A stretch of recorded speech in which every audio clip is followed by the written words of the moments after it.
Hello everyone, a very happy new year to you all and welcome to the first edition of Inside HR for 2019, the series of webinars from HR Review that explore and develop the latest topics, trends and issues affecting HR and management practitioners across the UK and beyond in organisations large and small.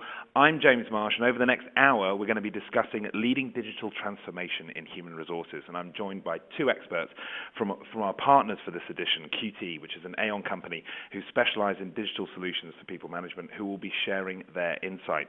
Before we introduce them, allow me to remind you of the number of ways in which you get involved over the next hour, just in case you're listening to Inside HR for the very first time. Welcome.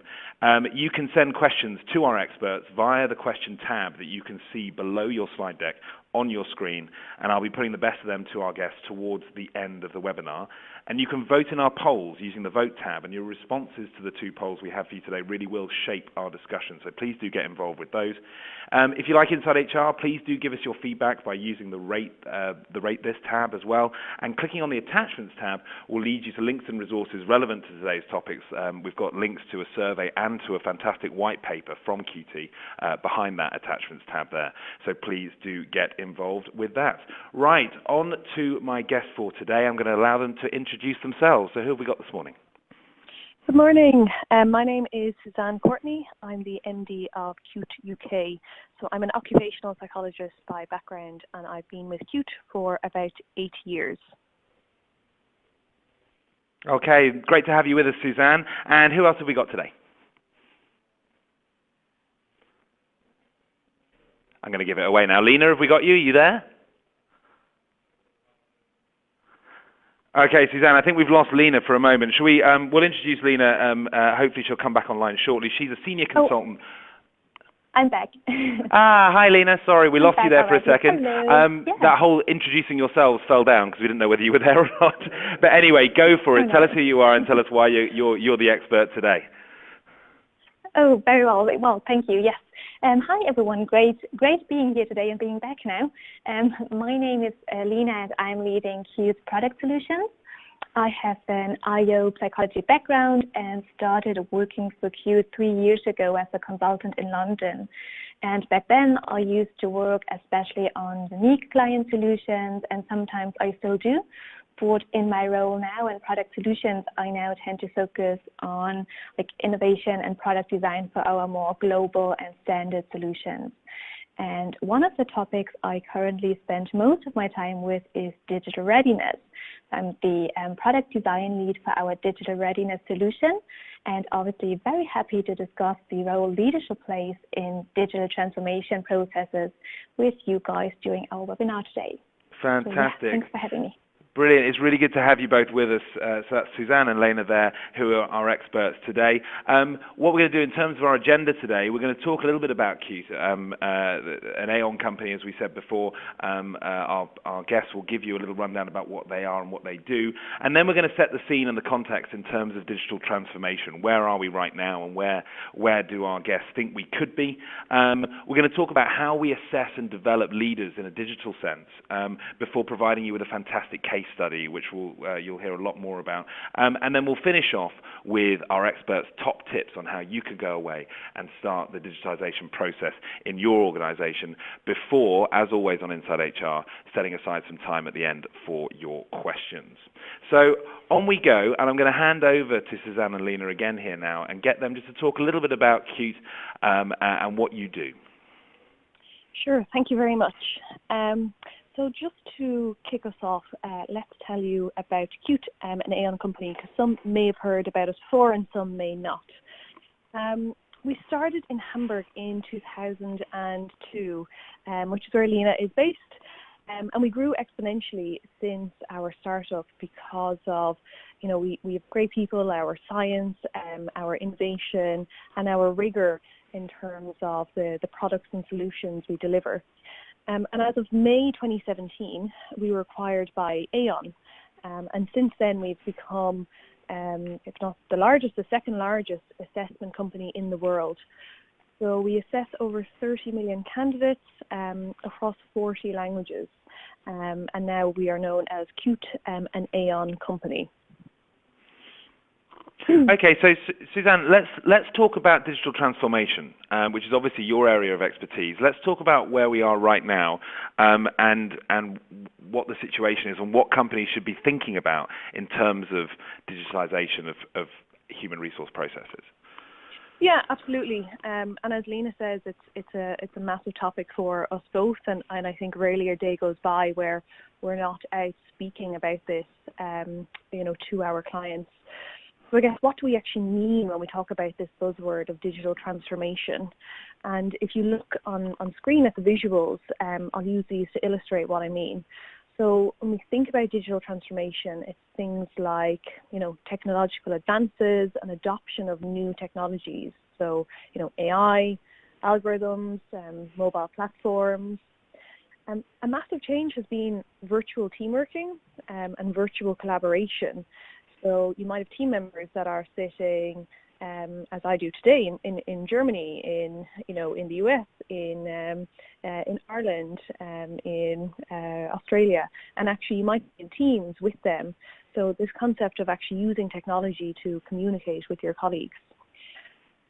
Technology as well has really increased the speed and pace of work. So I don't know about you two, but I certainly feel that there's the ever-increasing pressure to, immediately reply to all forms of communication that come into you. So there's this great speed within the workplace.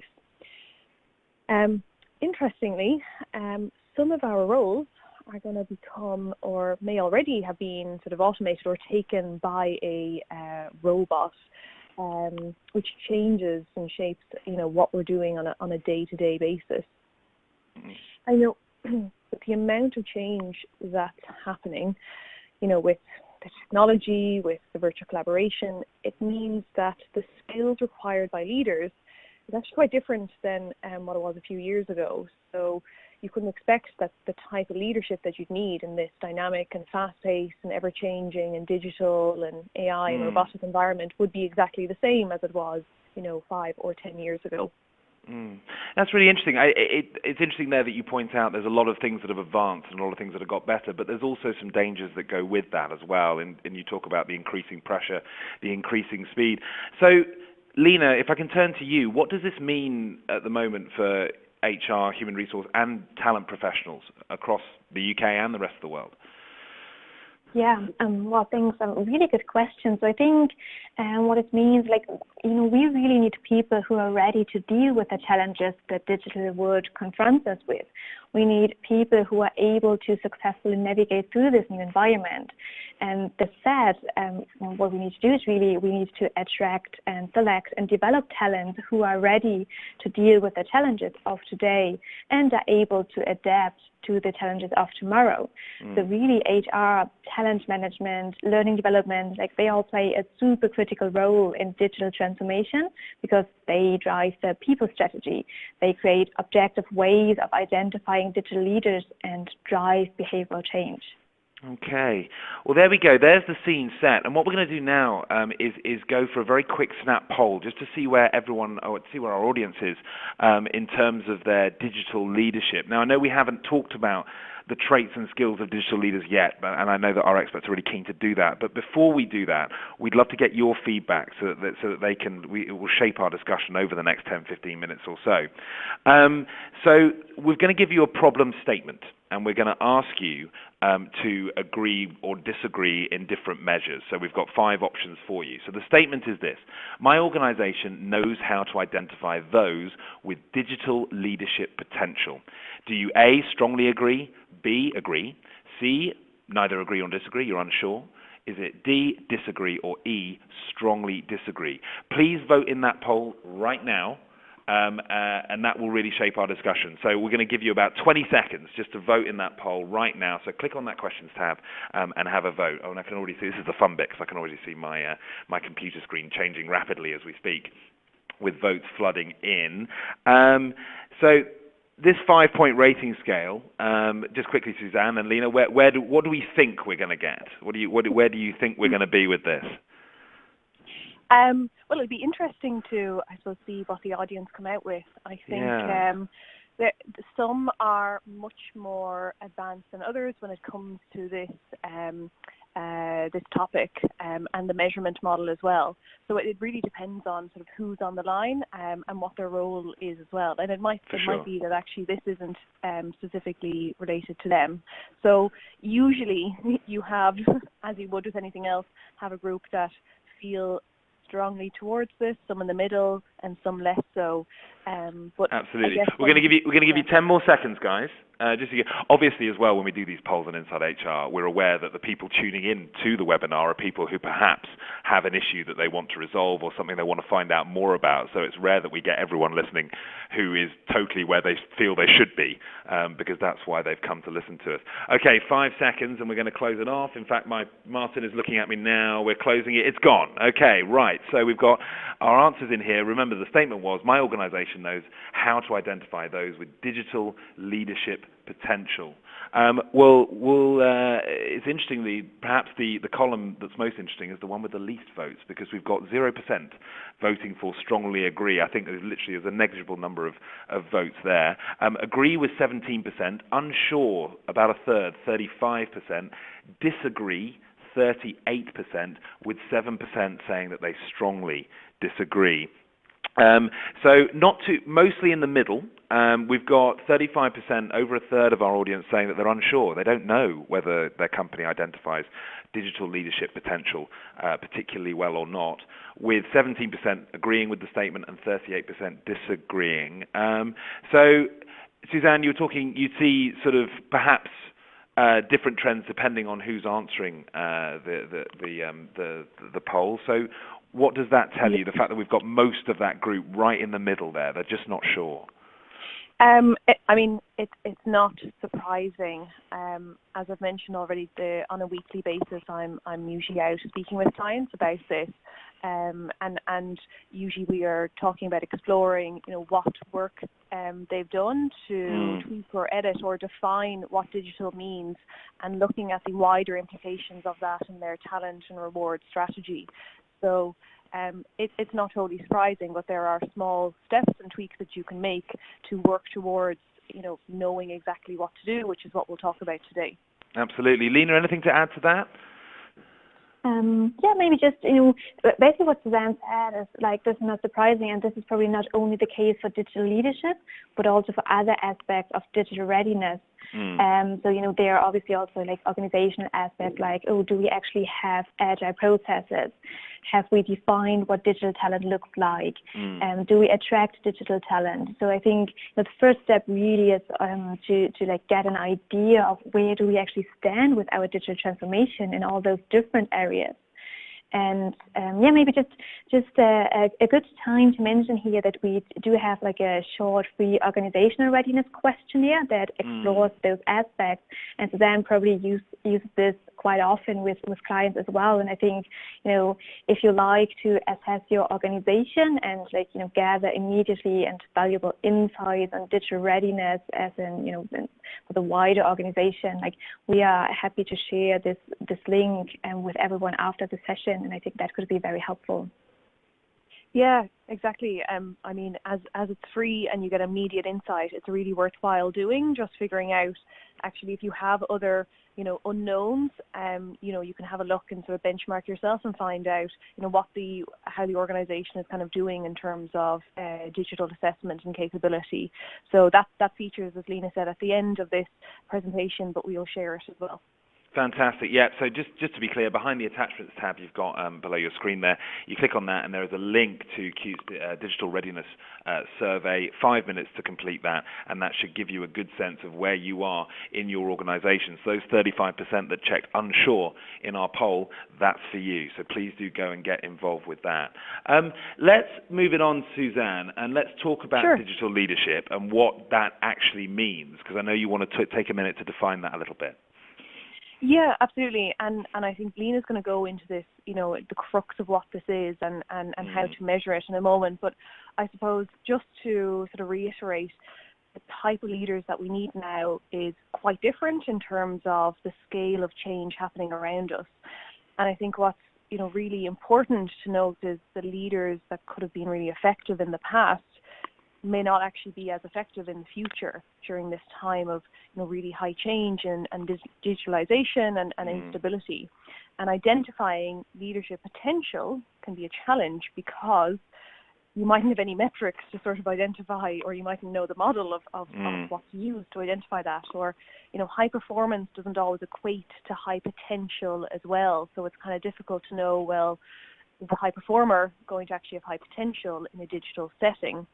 So you kind of need a clever way of identifying, who has potential without potentially having any metrics to kind of validate that against. And we have a nice way, which Lena will bring you through about that.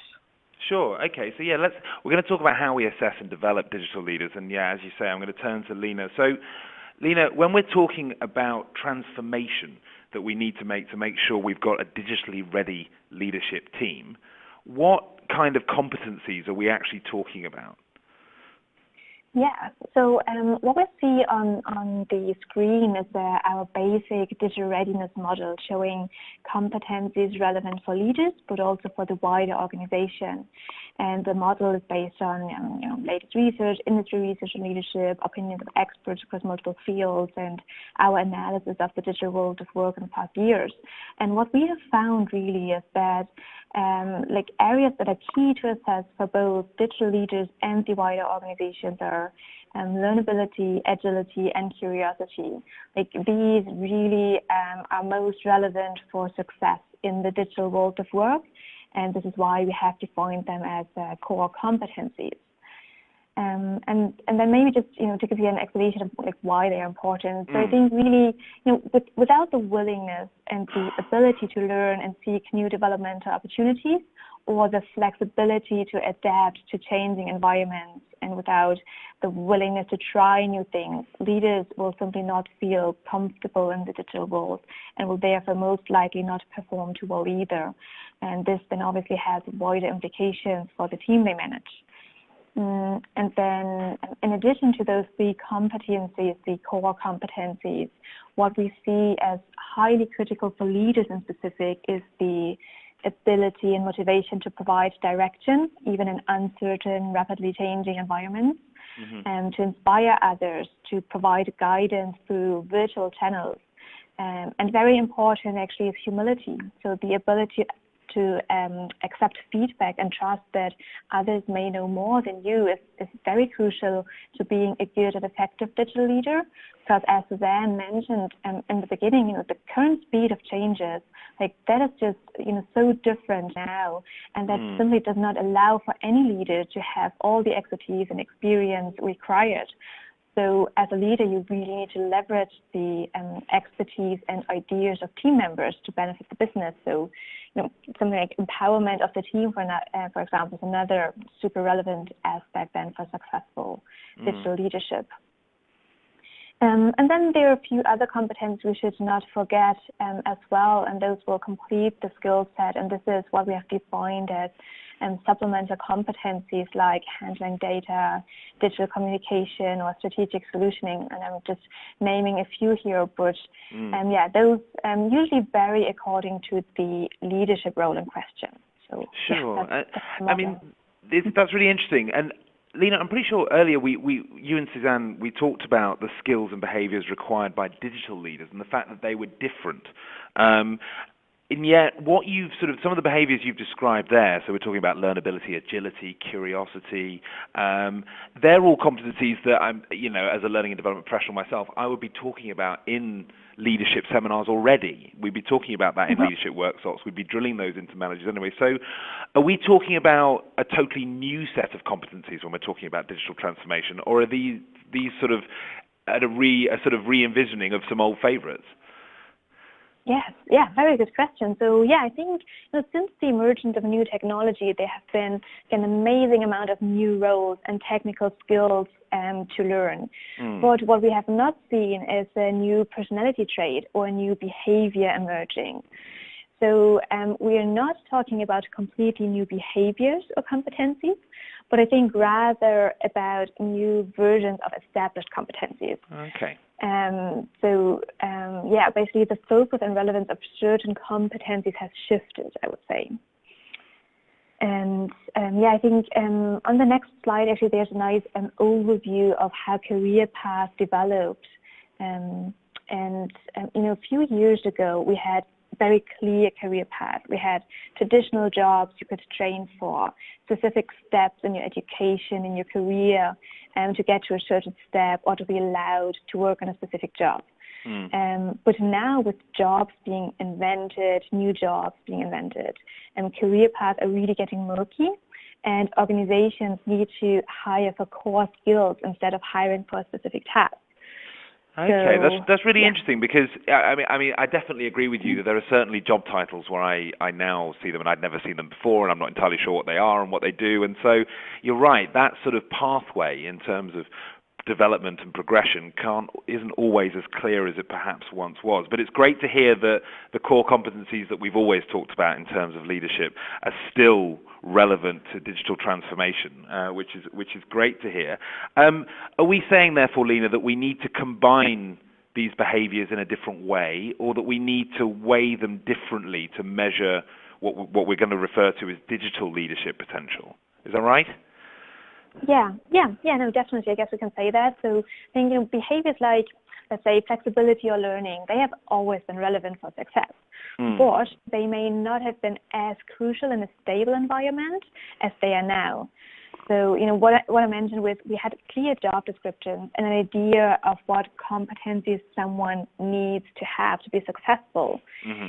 But now we need to focus on this more core set of competencies that allows us to actually move between roles, to be good at different jobs, to perform within different settings, and to basically master tasks you haven't been prepared for.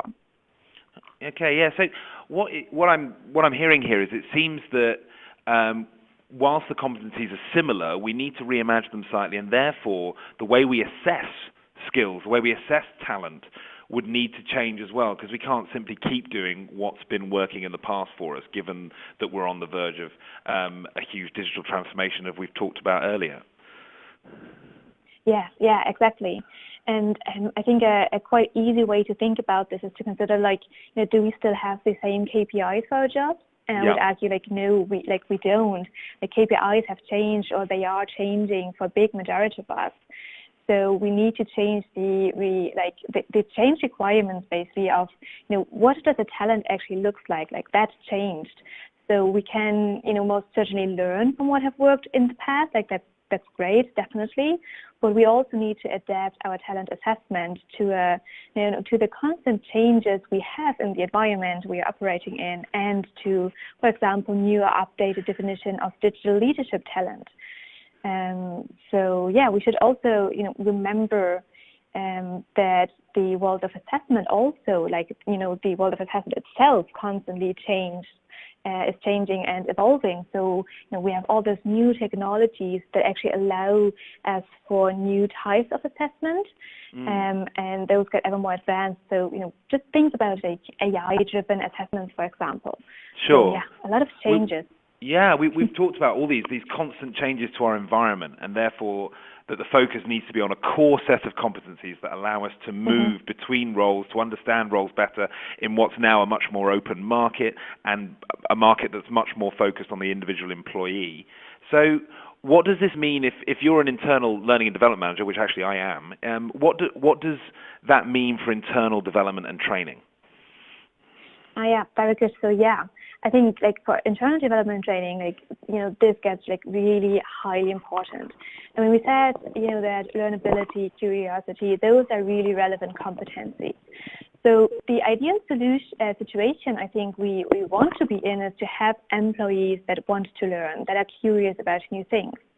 And, with the ever-changing world we were talking about, we need them to do this. We need them to adapt and to learn about new technologies. And we can probably even assume that people highly motivated to learn will do this self-sufficiently to a certain degree. But we as an organization would probably want to make sure that this, that it benefits the business as much as possible. So I think we need to have an idea, or a plan, structures and processes in place to lead the way. And I think to do this, probably the first step is, to figure out like what is the current status? And the organizational survey mentioned can help with that. And then I think another very powerful tool for this is like doing macro analysis.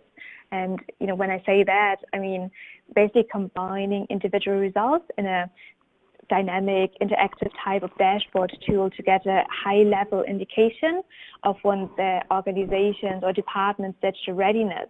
And then this is actually a very powerful tool to visualize all the assessment data across locations and levels, and that can then actually help you to identify skill gaps, and that can help you to assist with the development of appropriate interventions and, you know, highlight areas of unused potential, for example. And yeah, this is, for example, something a global banking client of ours does, and where we were able to help them to successfully roll out a transition to an agile work setting. So they use those macro insights, and those macro insights gave the bank a clear understanding of which individuals were likely to fit the new roles and identifying where pockets of talent were located. So yeah, I think, you know, internal development training definitely super important. Now, that's really interesting, and it's great to hear that that's, you know, you've got an example from your clients there where this is working, and obviously we've got a case study coming up for our audience that's going to be really interesting, where we're going to go into a lot more depth and show how this is actually working within an organization. So do hang on for that as well. So, Lena, therefore, what tools can we use now to measure the potential to lead in a digital age? Yeah, so I think, you know, we would always advocate for the use of validated behavioral science questionnaire to measure things like openness to change, an agile mindset, curiosity, basically these soft skills required to be successful. And yeah, I mean, you know, a validated or scientific tool is important because it provides accurate results into the strengths of an individual. So yeah, I think the personality component is very important here. But then, you know, potential is not slightly dependent on behavior, and the cognitive ability to work in a demanding environment, to retrain, to reskill, is also super crucial. So I would say an ability assessment which can measure learning agility is really good. It's a really good addition to get a rounded assessment. Okay, great. And Suzanne, let me bring Suzanne back in here. So just tell us a little bit about what we've got on the screen in front of our audience right now, Suzanne. Yeah, so it's two tools. One, which Lena has mentioned, is a behavioural styles assessment. One is a learning agility assessment. It takes about 30 minutes to complete on any type of device and in many languages. And what you get out of that is an instant report which highlights your skills and your strengths and learning gaps against the model that Lena brought you through a moment ago. Okay, and are these relatively standard tools now that clients, such as clients of yours, will be using?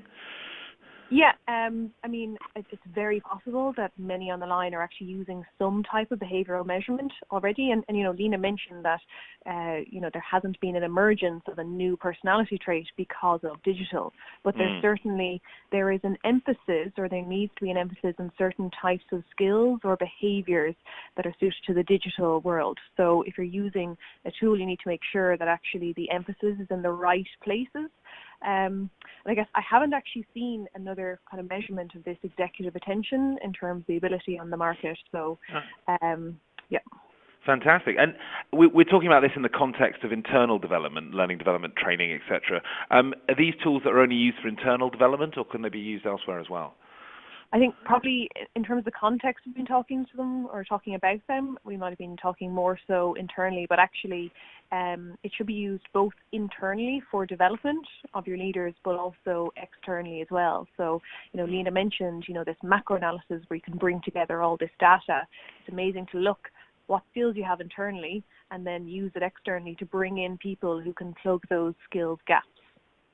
Fantastic. And what We're going to move on to our second poll very shortly. I'm going to get the audience ready for that now, and we're going to talk about what hinders you from measuring digital talent. In fact, I can put that poll up on the screen now. Yeah, so let's do that now. So for our audience, we're going to get you to take part in the second poll. We're going to leave this open slightly longer. We're going to leave this open for the next 5 or 10 minutes or so, and I'll give you some warning as to when that finishes. And the question we're asking you is exactly as I said: what hinders you from measuring digital talent? Is it A, no measurement or development tools available, such as the ones that Lena and Suzanne have just been talking about? Is it B, the skills of digital talent need to be better defined? Is it C, stakeholder buy-in is limited or missing?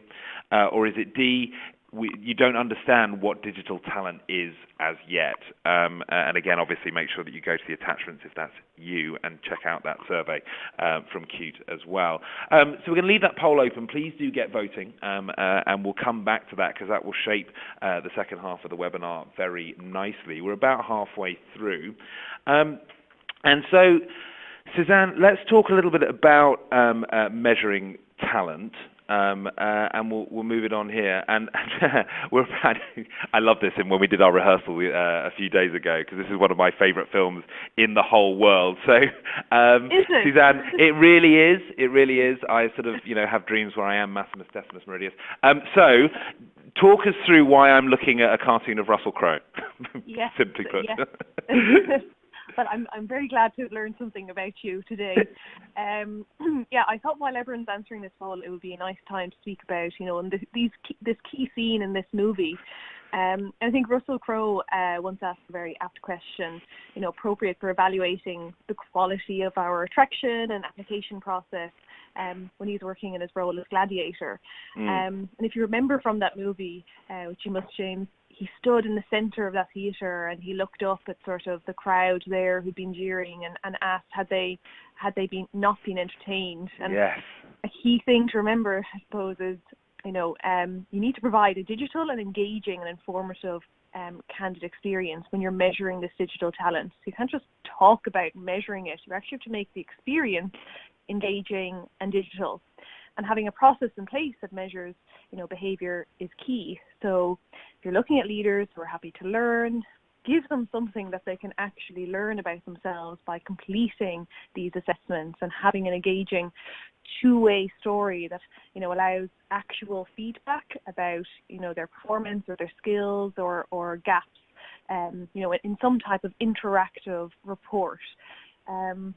That's such a fun comparison, actually, isn't it? Because for those of you that know the film, obviously he has a long discussion with Oliver Reed, doesn't he, about halfway through the film about how it's actually all about winning the crowd and it's all about engaging and entertaining. It's not just about the process. In this case, we're talking about killing other people. Yeah. But obviously we're talking about different sets of processes, thank goodness, instead. Yeah. But actually it's not just about the process. It's about making it engaging and entertaining.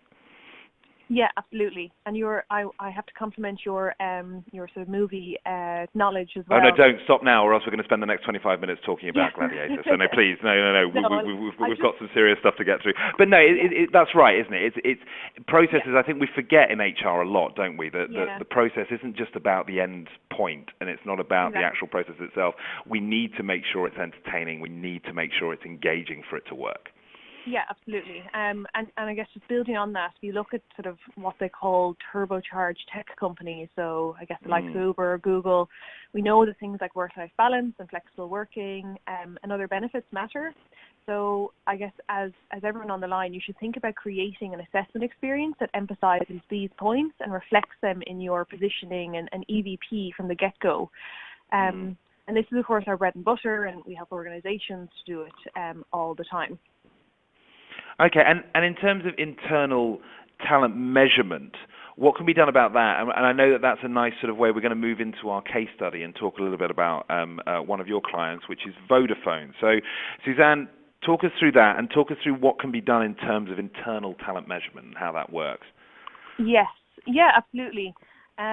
So for those in the webinar, if you haven't seen or heard about this Vodafone Future Jobs Finder, which we created in partnership with Vodafone, and it's just won a prestigious innovation award, please check it out. Now, if you haven't seen it, it's targeted at 16 to 24-year-olds. So if you don't have that age on your social media, you mightn't have received targeted ads. But I guess, James, to your point earlier, you said, all these new roles coming out, Yeah. that you know the names of all of them. Imagine how complex for a 16-year-old or 17 or 18-year-old now thinking, what career direction am I going to take? Because you've got to feel sorry for them, haven't you? Because I, as an HR professional, and certainly older than that demographic that you mentioned earlier, I still struggle. I read job descriptions and I read job titles, and I don't understand what that job is a lot of the time, and I have to actually go and ask someone who's done that job, so that I actually get a grip of what that looks like and where that fits in on a possible career pathway. So how do young people do that now?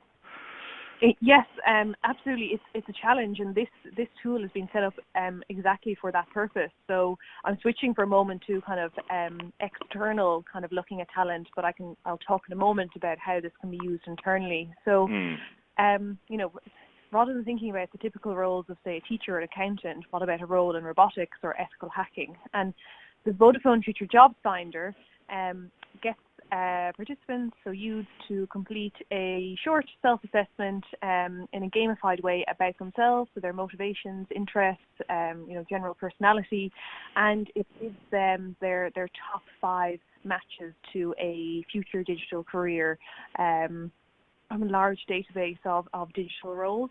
And they can do these gamified ability assessments. We've talked about looking at cognitive as well as personality. So it will blend both and give you your future digital job matches. It also tells you where you can go and apply for roles, both within and also outside of Vodafone.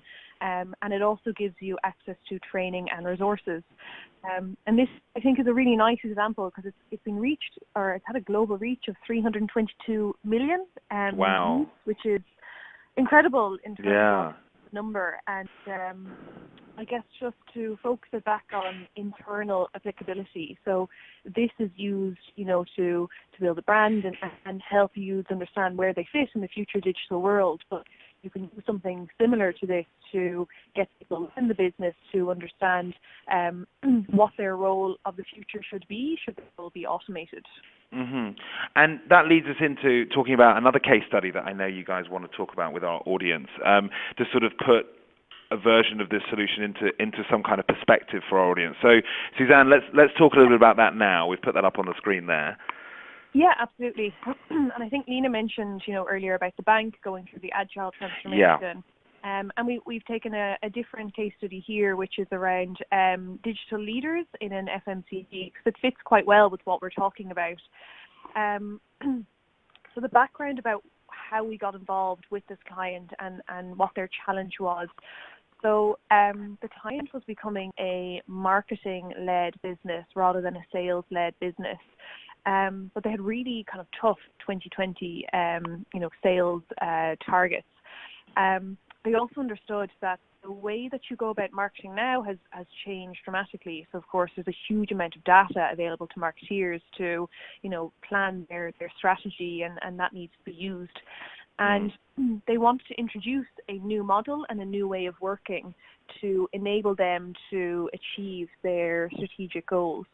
And this is where we sort of came in and helped them, because we designed, or we spoke to them about different options, and we ended up designing a development center for them based around their new skills and behaviours.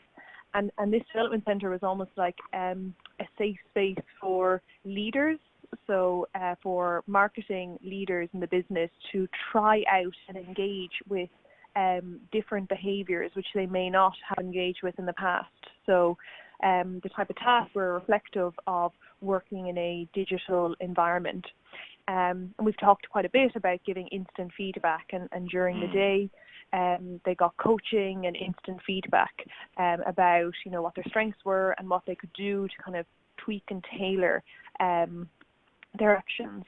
And the purpose of targeting the leaders was then to, drive a top-down approach and a change in culture and mindset and a way of working.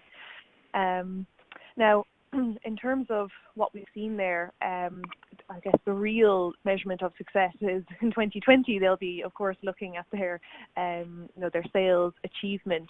But I guess in the short term, it was very well received by the participants. And initially, this was set up as a pilot to see how it went, and it's being expanded now across the organisation.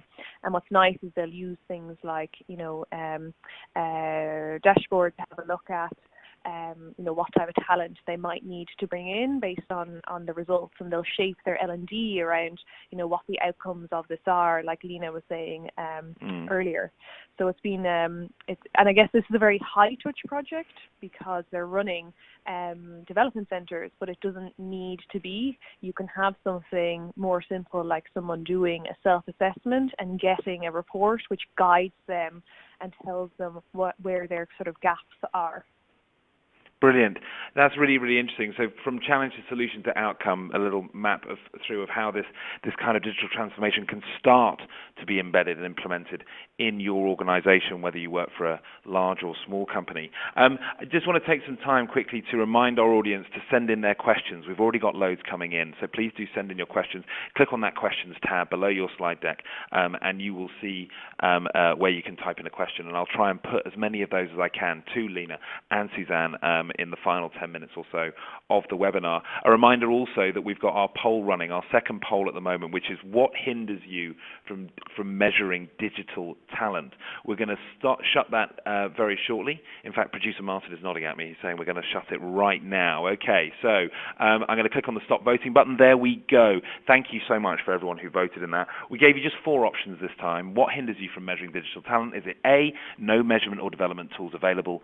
B, is it the skills of digital talent need to be defined better? Is it C, stakeholder buy-in is limited or missing? Or is it D, do not understand what digital talent is? In which case, of course, you've come to the right place. And don't forget about all the tools behind that attachments button, that attachments tab, as well, because that will help you through that fog, as I hope the last 40 minutes or so has done as well. Okay, ladies, so let's look at the results we've got here. 22% of our respondents are saying they don't have the measurement or development tools available. Exactly half, 50%, of our audience are saying the skills of digital talent need to be defined better. Well, hopefully the last 40 minutes has helped you with that, and we're going to move into some top tips from Lena and Suzanne about how you can do that shortly as well. 13% saying stakeholder buy-in is limited or missing, and as we always talk about in Inside HR, getting that buy-in from your senior leadership and management, from the people involved in the process as well, is so crucial. And we might be able to talk a little bit in the next 10 minutes about how you might go about doing that as well. And 13% also saying that they don't understand what digital talent is yet. So again, spread across the board, but half of our audience saying that the skills of digital talent need to be defined better. Lena and Suzanne, let's bring you back in. Your reaction to that. Suzanne, if I go to you first, your reaction to that. Half of our audience saying that they just need to define what we mean by digital talent a little bit better within their organization. Yeah, and I don't think the results overall are totally surprising. I think that I guess the thing is, you don't need to start from scratch. Often the question we get is, well, what about our values? We're really committed to our values, and we would say, don't move away from your values, keep them, but also look at what changes are happening and what skills you need. And it's just about sitting down and having a starting point for that. And it might be starting and looking in one department and scoping out from there. But it's just about sitting down and speaking to someone like ourselves about how to go about that. And Lena, 22%, so nearly a quarter of the audience saying that they don't have the measurement or development tools available. We're going to have a huge breadth of organizations listening to us and looking at our slides this morning, some large, some small. If they don't feel that they have those measurement or development tools available, are we talking about something that's severely cost prohibitive here, or is it something that's affordable and can be applied to a whole range of organizations? Yeah, no, definitely. So, what we were talking about, the tools we were presenting on, those definitely applicable for, basically all organizations who are interested in assessing for digital readiness. And I think what we try to to focus on in this webinar as well is, I think, that you should not try to assess for very specific skills, or try to find a person who's a perfect match for this one specific job where you have a job description, because then this may change in 6 months or a year, and then you have this person who has this very specific skill set and maybe is actually not able to work in a different position where you would need this person in. So I think you really, with measuring for digital skills, you really have to focus on those core set of skills that will allow a person to work in different type of jobs, and that would allow you to transition this person within the organization to work in different roles and jobs. Yeah, absolutely. So let's move it on. We've got a little bit of time left now just before we take audience questions, where I know that both of you want to pass on some top tips about how our audience can start going about this process of digital transformation within their HR and their HR processes. So Suzanne, if I can turn to you first. Yes. Sure. I know that you've got some key takeaways. Should we start going through them? Yeah, absolutely. Just to start us off, I mean, HR plays a critical role in digital transformation and ensuring that we have the most well-equipped leaders in place. And, of course, there's a responsibility for HR here as we are changing the mindset across the organization, and ultimately how, each person works with their colleagues. And as it's up to HR professionals, so it's up to those on the webinar to ensure the transition is smooth, and to leverage, the resource and the people to the best possible effect. Absolutely, and so that's the critical role of HR.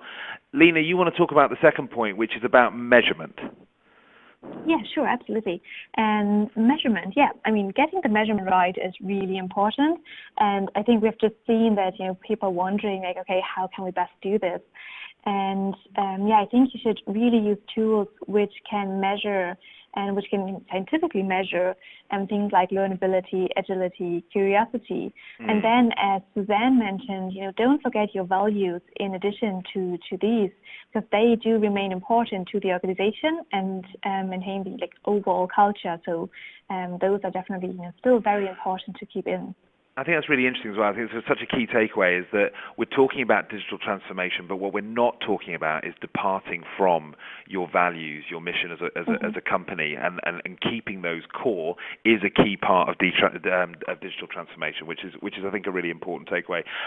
Suzanne, let's talk about capability, number 3. Yeah. So I guess it becomes very hard to know what to change or develop in your leaders, or even how to select the most effective digital leaders, unless you actually know their strengths and their development areas. So using something like this enlightens you to know where to start and what to actually to do. So using the macro analysis, the combined results to plan, develop, to input into L&D is really critical. So having a combined HR function, not siloed, but everyone coming together to play their part. And that leads us quite nicely, Lena, on to our fourth point, doesn't it? Which is about taking a sort of an overall view, a sort of wide-angle lens about the whole organizational and having an organizational solution to this. Yeah, exactly. Yeah, I think you need to look beyond assessment and think about whether you have the right reward structures in place to positively recognize digital leadership and behaviors and change your external selection criteria. So I think you should use things like your dashboard insights to fill pockets of talent which you're missing internally. And if you can bring in talent to ensure the right balance of skills are in place, this is a great way to ensure effective digital leadership of the organization. Brilliant. All right. Well, for once on Inside HR, I love it that we started 2019 in a manner in which we've actually got on time to questions, which is normally something we have to cram in at the end. So thank you so much to both of my guests for allowing us to do that. So we've got just over 10 minutes now where we're going to talk about your questions, and we've got some fantastic ones coming in. Do keep sending them in. Producer Martin is frantically sorting them for me in front of me on my screen. So let's have a look at some of this. We've got someone who's written in here. saying, we assess individuals in their role using our role profiles and our capability models for developing purposes. The assessment of potential successors, so talking about succession planning for those roles, is more difficult. What would you recommend for assessing potential versus development, and then versus selection and succession planning as well? Lena, if I can sort of give that to you, it's quite a big question, but let's just try and break it down. In terms of succession planning and adapting those role profiles, how easy is that to do? Yes. So I think, really a great start, obviously, is to figure out, what is the skills profile of the person, of your employees. Like, who do you have? What strengths do they have? What do they bring to the table, basically? And then see, okay, and what jobs are they actually in? So, and I think we were a bit talking about, the type of transformation within an organization and job automation, robots taking over, blah, blah, blah. So, and I think, they are you have to have an idea of, okay, what are the challenges I'm actually facing? What are new roles within my organization that will be invented, and where I will need to have talent ready to fill in those roles and to work in those roles. And then also, do I have roles where I know those are likely to be automated, and what people do I have sitting within those roles, and what strengths do they have, what skill sets do they have, and what can I do with them?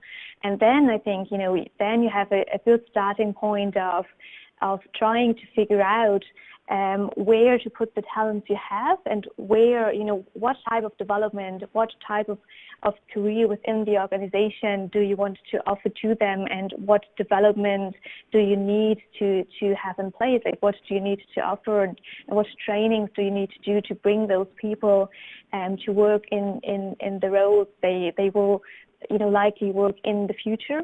No, that's really interesting. Yeah, I think that really does help. In a way.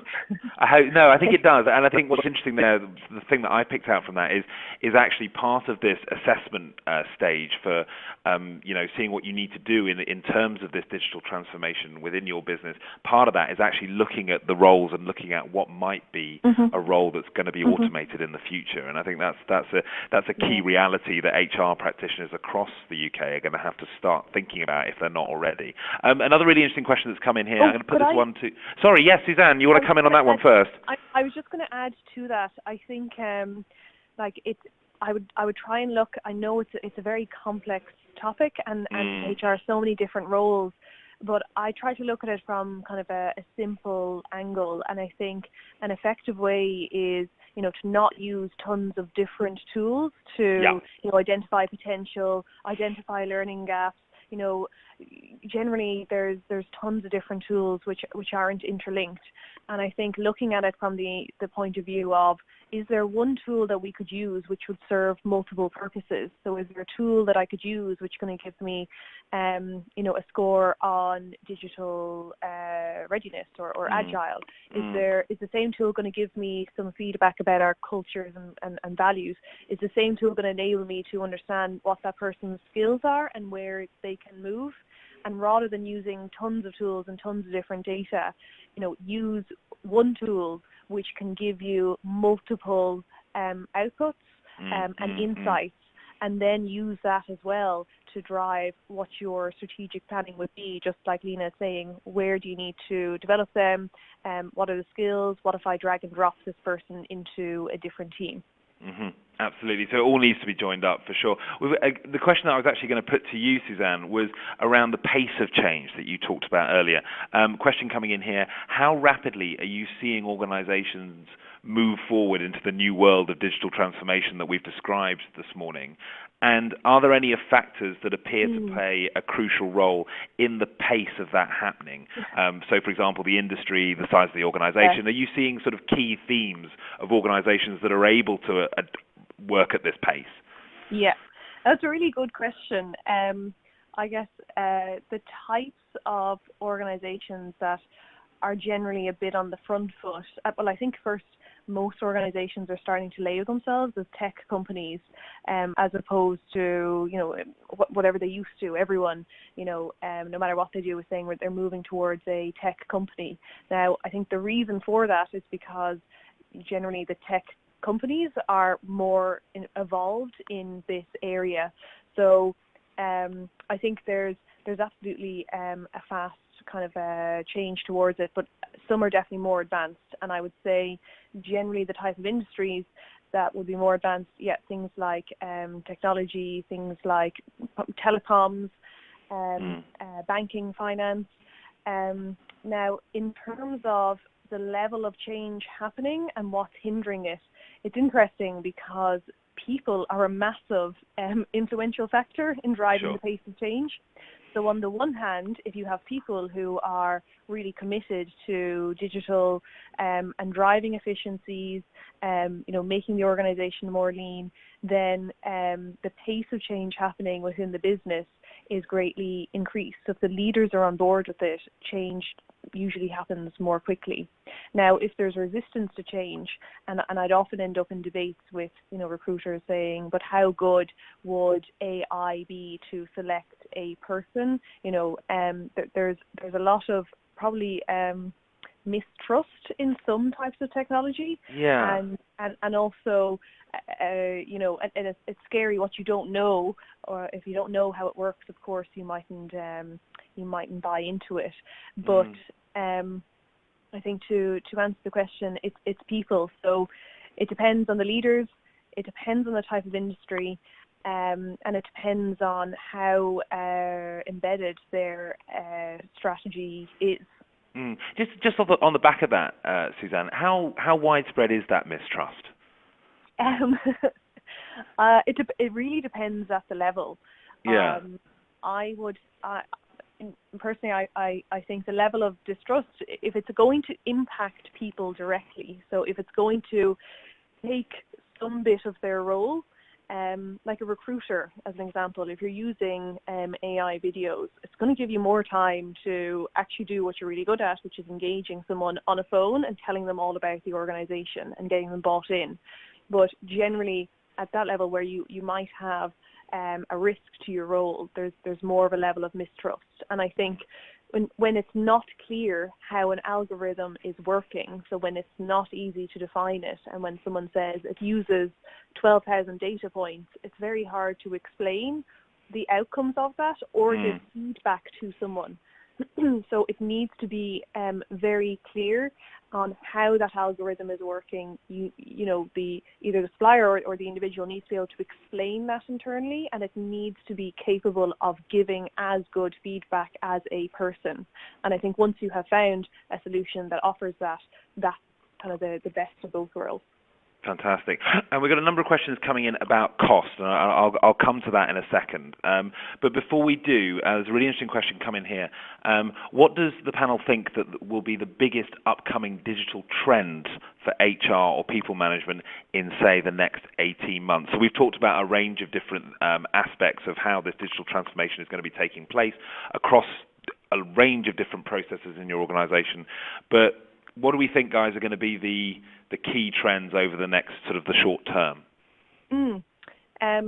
I think that I think what we're all driving towards now, it's not going to be achieved in the short term, but you need to have lots of steps towards it, is ultimately having a recruitment process which is completely automated but feels completely customized to you up until the point that you're actually going to meet someone. Yeah. So it might be the case, and we have these already, where you can do a realistic job preview. You can get some instant feedback. It tells you you should apply, or maybe you wouldn't be happy in this role. You move on to apply. You might have some assessments. You might have a recruiter contact you on a chat, but actually it is a robot. And at each stage, it's so sophisticated that it's able to tailor the feedback to you. So I think, we see a lot of big HR systems joining up together, and I think we're moving towards that. And rather than a short-term shiny thing that comes out, which we're kind of mistrustful of, actually we're moving towards this larger scale automation and efficiency. Just quickly, I want to talk a little bit about cost, because we've got a couple of questions that have come in around cost, talking about, what was the cost of the case study that you talked about, Suzanne, earlier, the FMCG, but also, obviously, we've got, on Inside HR, we always have a real range of different organisational sizes, different industries, different sectors. And we've got a couple of questions who are obviously from people who work in small businesses, talking about the cost of this digital transformation process. How affordable and how can these businesses stay competitive in an era of digital transformation? How cost prohibitive is this going to be, and therefore how much is it going to affect their ability to compete with larger organisations? The solution that we've talked about today, it can be, and as I said when we were going through that case study, as scaled up and as high touch as you want it, or it can be more automated but still, customized to that individual. So, and we work with kind of big and smaller firms, and, what would work well for a smaller firm may be that they get trained on how to use our report, and they're actually the ones that are, giving feedback and looking at the macro insights. I think it's not just about using a tool. There is a solution here where it's about scoping what you need. It's about using the solution, and it's about using the output. It's not just it's not just the tool itself. It has to be used to achieve, the outcome. So I just, I want people to think about that when they are thinking about what we talked about today. But as I said, it's a bit like how long is a piece of string, because the scale of the solution will depend. So it can be very cost efficient, or it can be, much more, require much larger investment depending on what you need. Absolutely. That is our time up, I'm afraid. I'm so sorry to all the people who sent in questions that we didn't get to. There were some fantastic ones there. I noticed that Suzanne and Lena have both taken the very brave step of putting their email addresses on the screen in front of you there. So if you do want to ask them a question, if you do want to follow up, I know that they have, perhaps misguidedly, volunteered to answer those questions. So please do drop them an email and let us know your thoughts on the last hour and on what's going on in your organisation. I know they would be glad to help you. Suzanne and Lena, thank you so much for joining us this morning. Thank you. Appreciate it. Thank you. No, brilliant hour. Thank you so much. Inside HR is back on Valentine's Day, in fact, Thursday the 14th of February, when we're going to be taking another look at policies for supporting work and family life. In the meantime, please do get involved with those attachments, those links, that fantastic survey from Cute as well. And from everyone here today at Inside HR, thank you so much for tuning in, and goodbye.